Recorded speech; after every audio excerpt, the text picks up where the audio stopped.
4, 3, 2, 1. You're listening to Racing World, brought to you by Perspective Group. It's your motorsport podcast show in conjunction with Race Control magazine. Well, welcome to this Racing World special as we recap the events of day 3 of practice for the 105th running of the Indy 500. America's great race, the world's great race. You can decide whatever you like. As far as I'm concerned, it's a great race. Day 3 had plenty of drama, probably the most drama that we've seen in the week so far. Conditions were by far the hottest that we've seen in the week so far.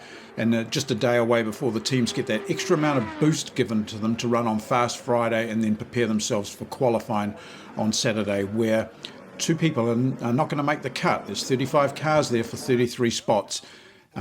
We'll talk more about the drama of the day shortly, but first up, it started straight away on track with an incident involving Colton Herta, Kiwi Scott McLaughlin. The other 3 cars involved in, of course, were the 3 Rahal, Letterman, Lanigan racing cars of Sato, Rahal and Ferrucci. Just trying to create a bit of a mock finish, which was just really stupid thing to do when the track was green. All 3 cars now will not be allowed to participate in the first 30 minutes of practice on Friday, and that's a sanctioning that's been handed down from IndyCar. Equally, you can see from Colton Herta's onboard here just how close it came to being a very scary incident with the contact with McLaughlin and then the bringing up of the car and speed in terms of how quickly he was closing on those Carpenter cars. And then McLaughlin and Herta obviously discussing matters later on, which would have been quite an interesting conversation to be part of. The day really went through its motions with teams trying all sorts of various setups for both qualifying and race trim. They're saying now that the difference of changing a car from qualifying spec to race spec takes about an hour and a half, according to the leading teams. So there's quite a bit of things that the teams have been trying, a lot of work with under trays and that sort of thing this year to create a little bit more downforce in the front wing area. So we're seeing teams explore, but at 4:14 in the afternoon, things came to a bit of a grinding halt as Ferrucci was the first major accident going off at turn 2, just after the short shoot past the museum.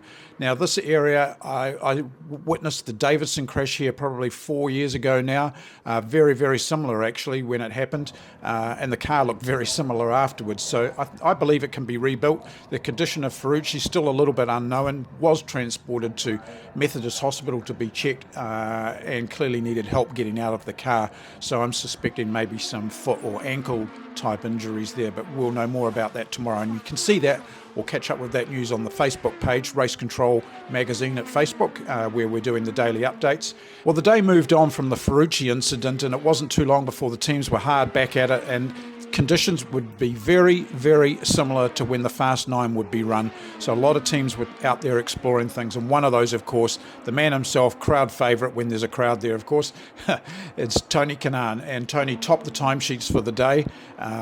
Is it an indicator for the weekend? Don't really know. I don't think that we're seeing true indicators for the weekend yet. What we are seeing is that both Honda and Chevy are equally in good positions, but we got the chance through our friends at IndyCar to catch up with TK straight after practice. It feels good. I mean, obviously we're doing some racing stuff. Today's been the hottest day so far this week, so we've been trying a couple of things to kind of do the cookbook. You're just trying to check the weather. What are we running at this type of weather? Trying to guess where you're going to qualify, what time what number you're going to draw, and then try to guess what's going to happen next Sunday when it comes time to the green flag. So we're doing all the temperatures, everything else, but really just working on racing setup.